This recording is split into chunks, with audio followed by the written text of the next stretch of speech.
Hey everyone, it's Ellis, and this is going to be the patch 10.16 notes rundown, so let's just get right into it. I do want to say that this patch is absolutely massive, it seems, so normally I do the recap at the very end. I'm not so sure that I'll actually get to it this time around, because this is just so big, and I want to keep this somewhat condensed without going completely overboard.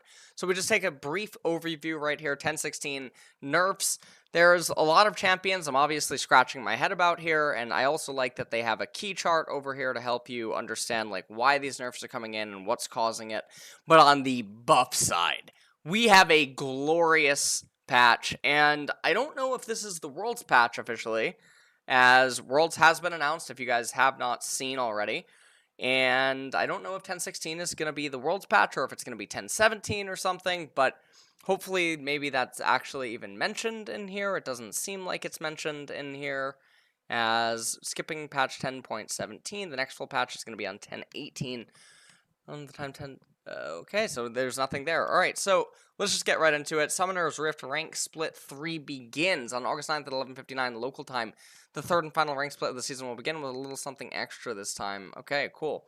Champions, Yone, the Unforgotten. So, normally in patch rundowns, when a new champion comes out, I tend to just skip over it and I say that, well, I made a highlight video.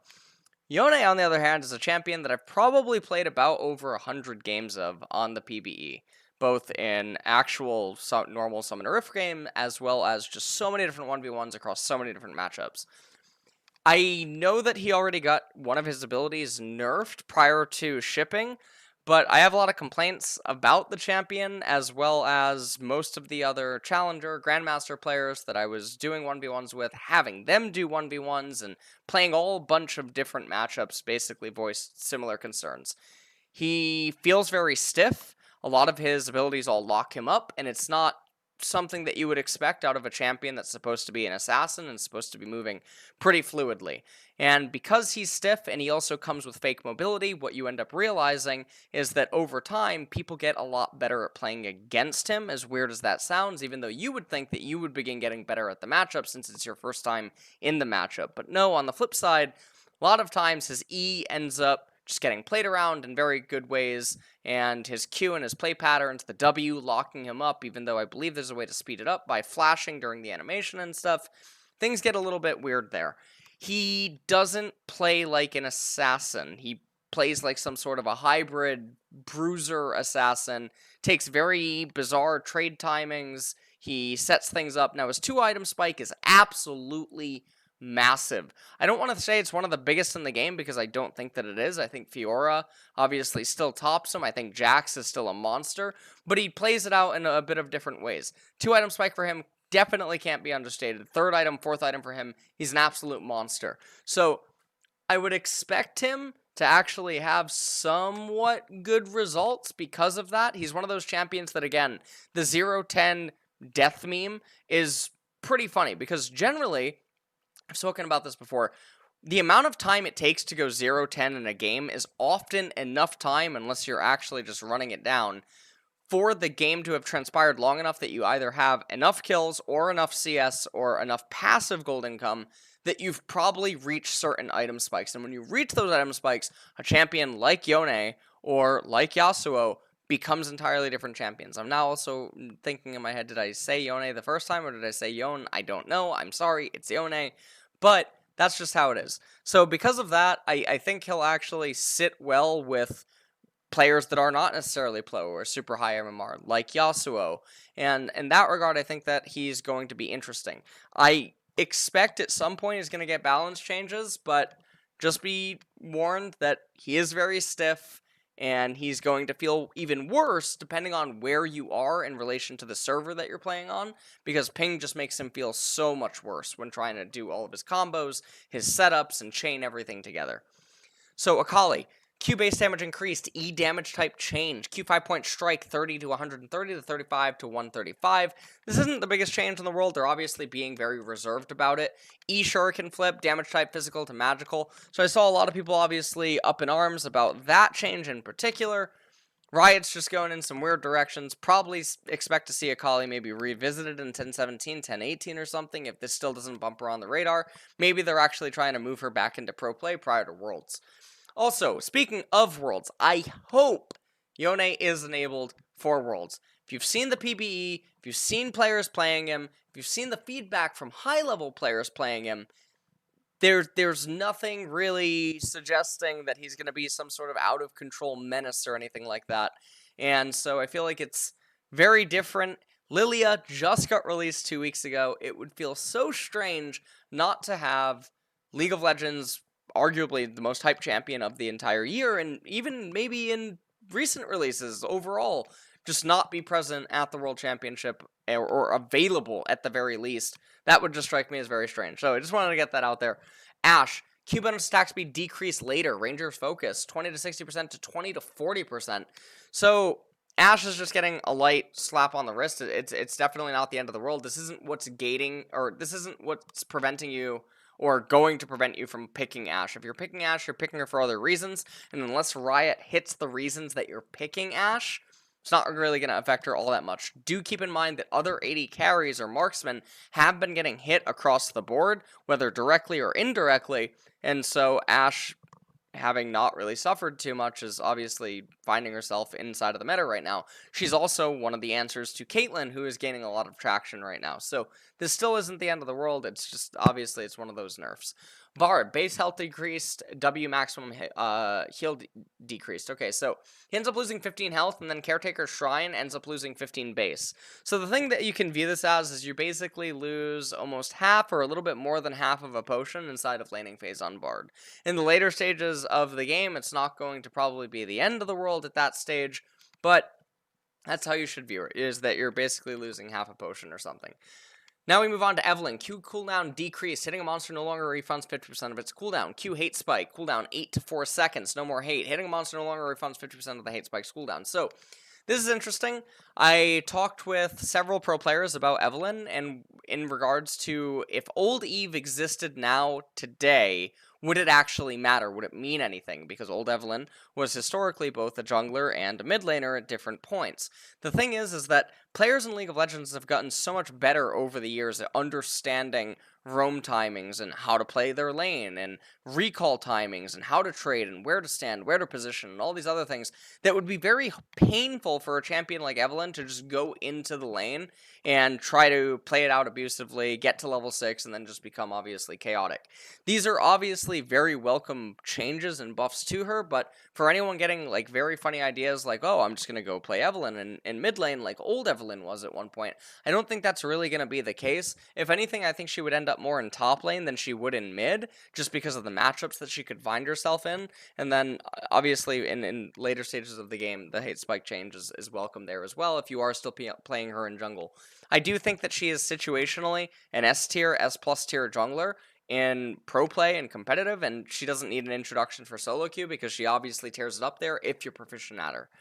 Fiora, Q cooldown decreased, on hit cooldown reduction decreased. Q lunge, 16 to 8 seconds scaling to 13 to 6 seconds.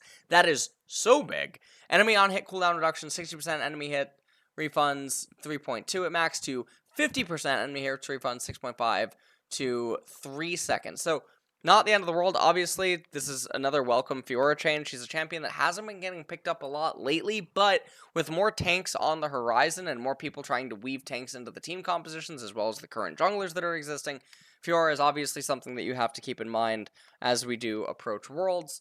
Hecarim, E-Bowman's movement speed increased over time. Devastating charge, 25 to 75% over the first 3 seconds. With 4th second at maximum value, 25 to 100% over the first 3 seconds, 4th second at maximum value. So this is really good for Hecarim as a buff. This is a champion that, again, has flex potency, he has competitive ability, and he's also received other changes over the patch, even though those were mostly filler and placebo, didn't really do a whole lot. Definitely a nice buff. Always love it when Riot is buffing champions, especially in ways that don't, like, cause you to just open your eyeballs and be like, what is that? Why are they doing that? But in very gradual ways. I mean, obviously, I'm a very big fan of when they do completely just add something chaotic to a patch that can cause a meta shift around it, but I think the Hecarim change is more than fine. Jax, E cooldown decreased, E Counter-Strike, 16 to 8 seconds to 14 to 8 seconds. So not the end of the world for the mid and late game stages, but obviously it helps them in the earlier laning phase. And so Jax is still going to come in the spots that you want Jax as a counter pick.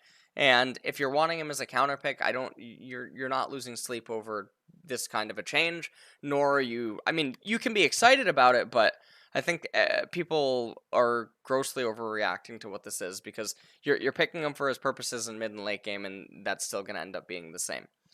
Jhin, passive final shot, critical damage against structures increase. Passive whisper, 1.2 total AD to 1.5 total AD. Now the same damage as a normal critical strike. Cool.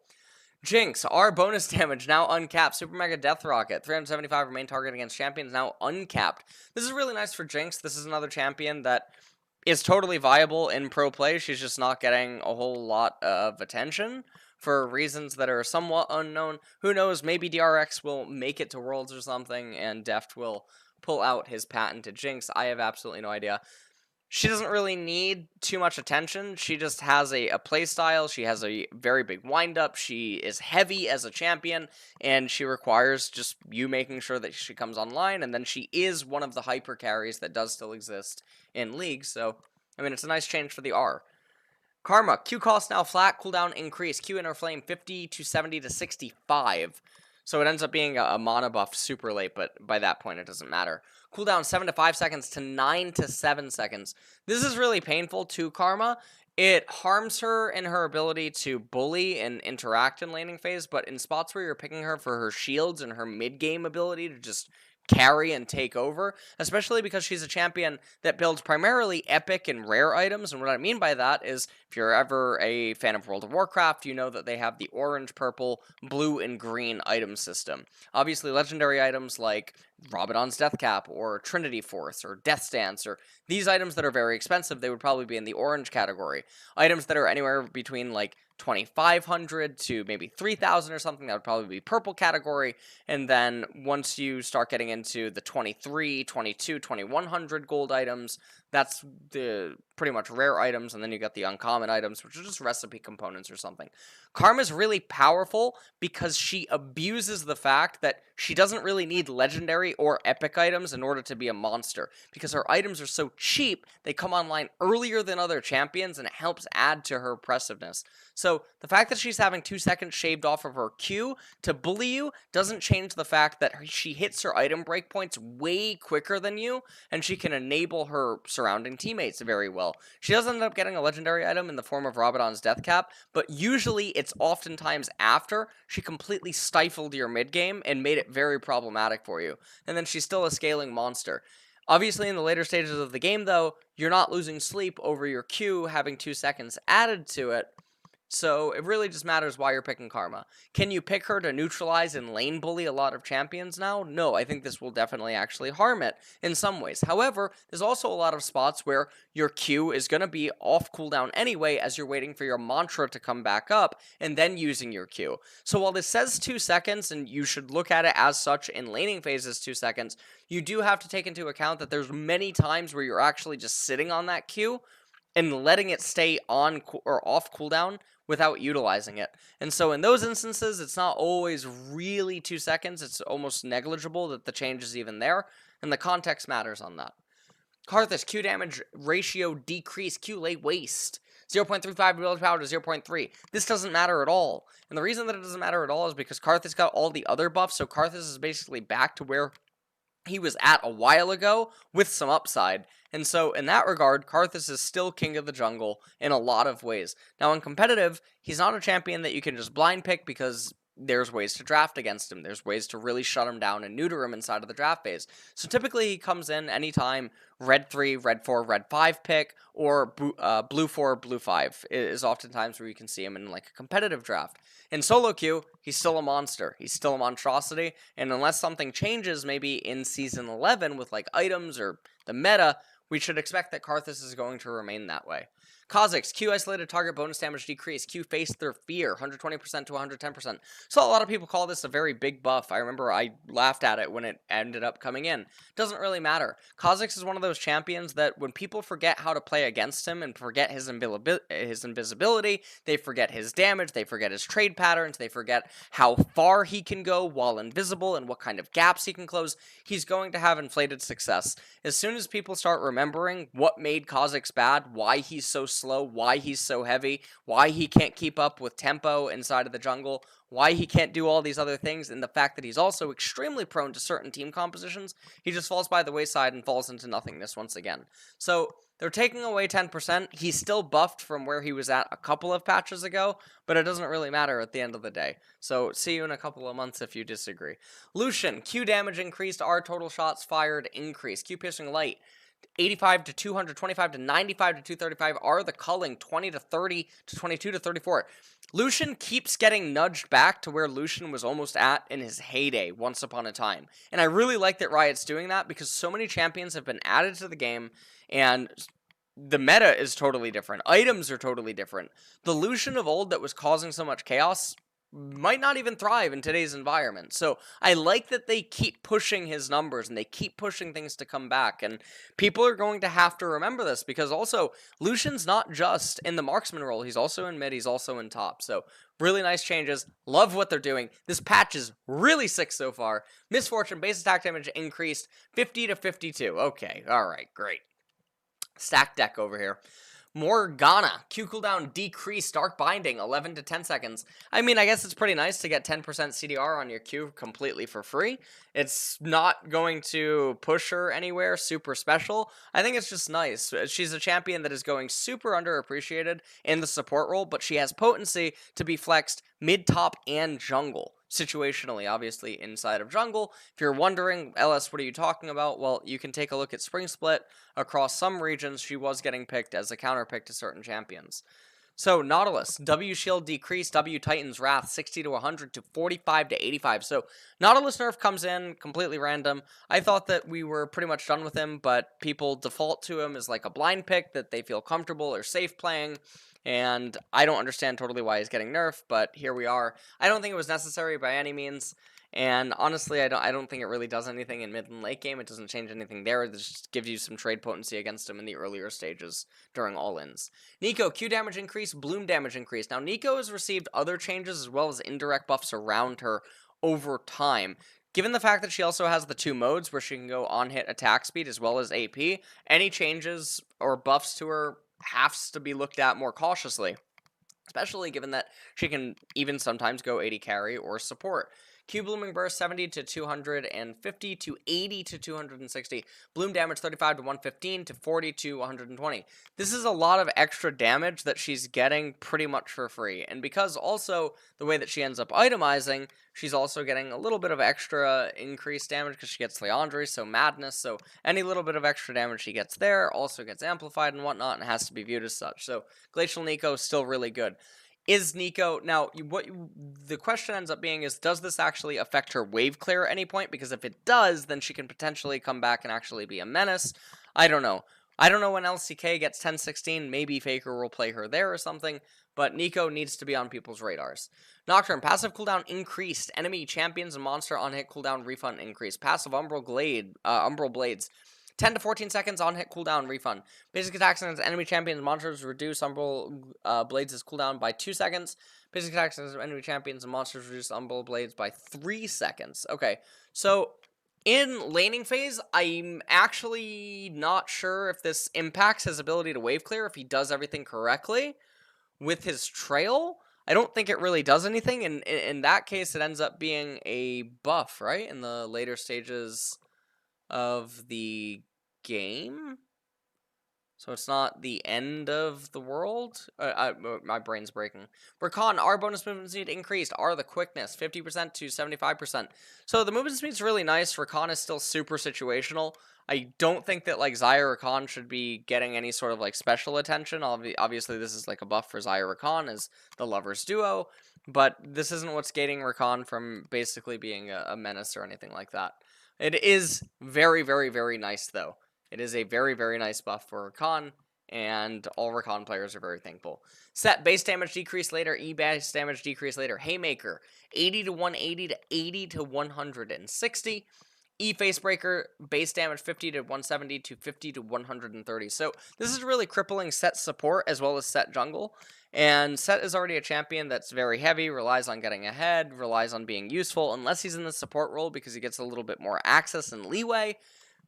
I feel really bad because I feel like Set is a byproduct of bad play. He's being nerfed only because of pro play, I believe, right? Because the solo queue win rates pretty much across the board are utter garbage, and it's really sad that pro players are too incompetent to abuse the very clear weaknesses that this champion has, and here we are, I guess. And it's really, really, really sad because I don't know how Riot ever revisits Set, and so that might end up meaning that he's just doomed to becoming a Platinum Pirate. And what I mean by that is he gets changed in the future in some way, where he ends up hanging out with Mordekaiser and Darius and permanently low MMR, and we never get to see him, or he never gets to see the light of day in high MMR or pro play ever again or something. So Skarner, Q total damage ratio increase, cost decrease, Captain Flowers. What is going on? Honestly, what are you... Who's on payroll over there? Q Crystal Slash, 0.15 attack damage, 0.2 attack damage, cost 15 mana to 10 mana. Yeah, I have no idea what's going on here.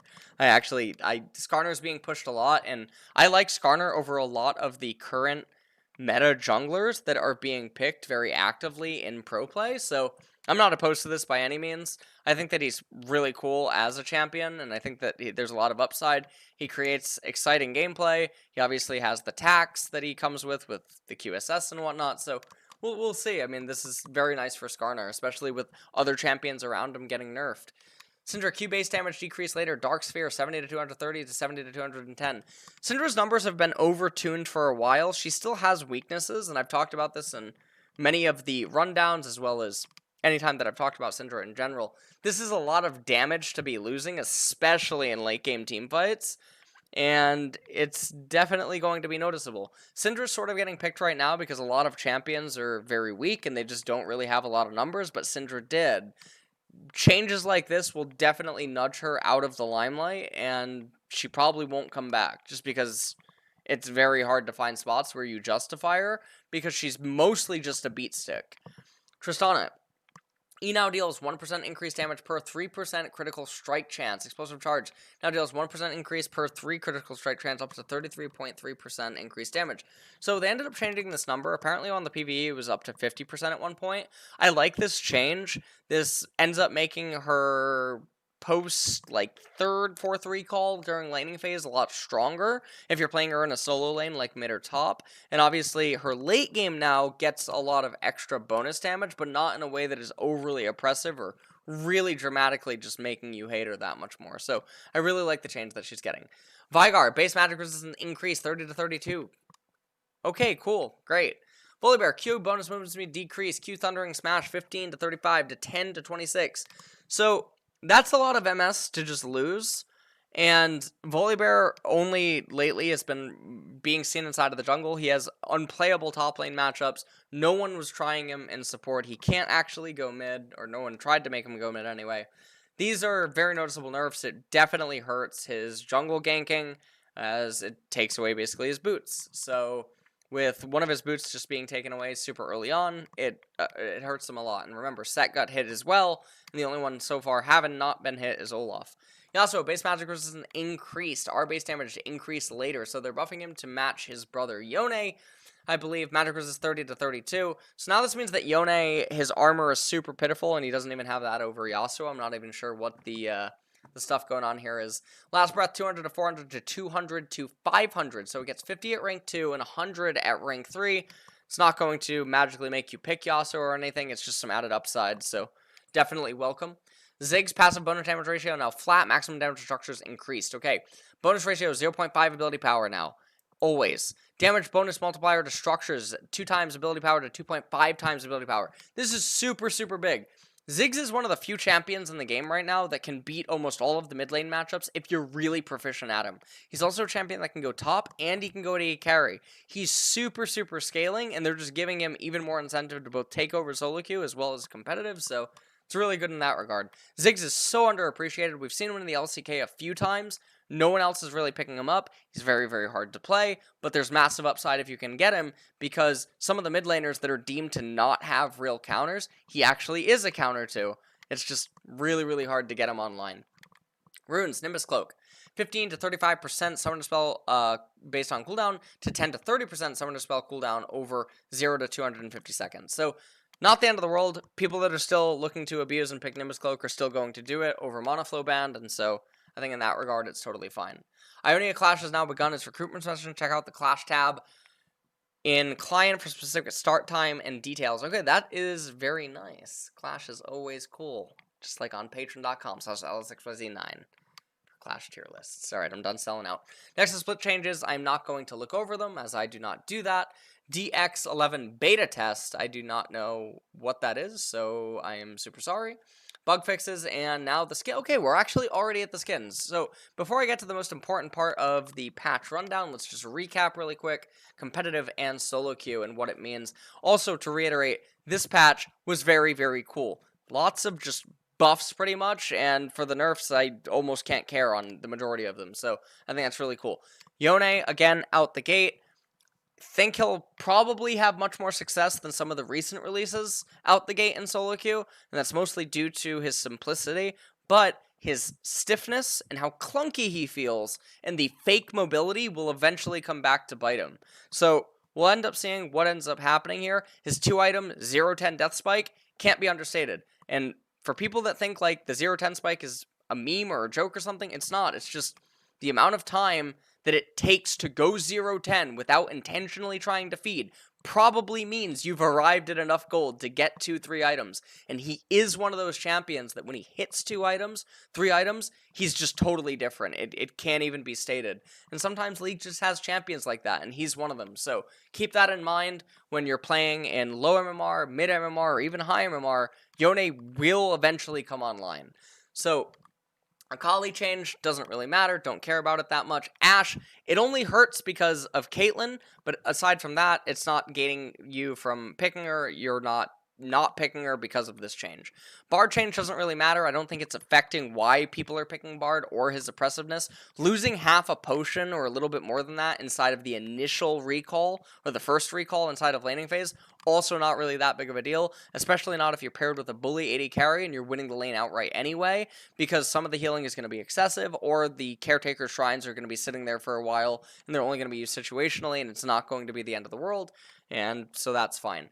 Evelynn change is really cool. I like the direction that they are going. She's just super underappreciated pretty much everywhere. She's S tier in both competitive and solo queue, and so make that for what you will. Fiora change is really, really big. For mostly solo queue, I don't think that pros will immediately pick her up in competitive.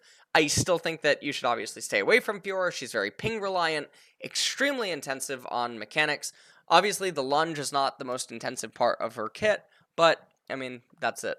Hecarim change is really nice both for competitive and solo queue, and so Hecarim I do think is competitively viable. I think there's a lot of team comps he can fit into, especially given that he's a flex pick. Jax change I think is grossly overstated. You're mostly picking Jax as a counter pick in order to get him a pretty good lane anyway, and his mid and late game are going to be roughly the same. Jhin change doesn't really do anything. Jinx change doesn't really do anything. Karma change hurts her a lot in solo queue where she's trying to be oppressive, but again, keep in mind there's many, many times your Q is waiting for your R to come up, so the cooldown itself is not actually real. It's not applicable to certain situations inside of laning phase, and that will happen a lot. So the cooldown is there, but it's not there all the time. And so just keep that in mind. There's also other reasons and purposes to playing Karma. Karthus change, it is a nerf, but it's not the end of the world. He's still Karthus. He's still better than he was a couple of patches ago. Still king of the jungle. Kha'Zix change, it's a nerf, obviously, for solo queue. For competitive, I mean, people are picking him, but they won't a couple months from now. It's just how it's going to end up going. Lucian change is really, really big.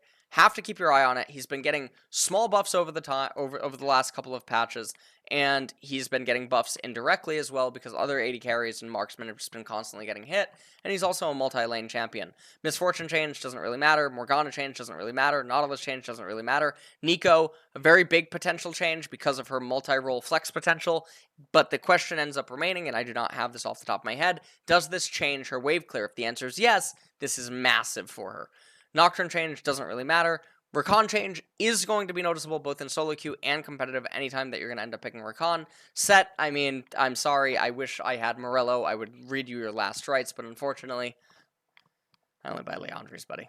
Skarner change, I have no idea what Captain Flowers is doing. This is huge for solo queue, and it's big for competitive, because Skarner's been getting, again, so many nice buffs, but so many champions around him are getting nerfed. And when that keeps happening, if your kit is good, if your playstyle is good, if you slot into a lot of team compositions, if you can't get punished, champions like that ends up rising up. Syndra change is massive. It really does hurt her.